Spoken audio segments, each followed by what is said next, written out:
Filament സ്പൂളല്ലേ ഇത്?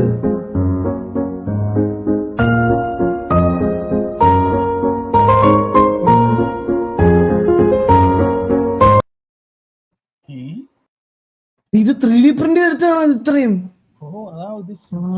ഇതാ ഇത് പ്രിന്റ് ചെയ്തെടുത്തതാണ്. 45 kilo PET filament, 2774 hours of 3D printing,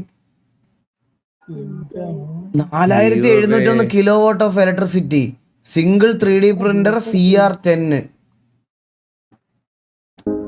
എന്റെ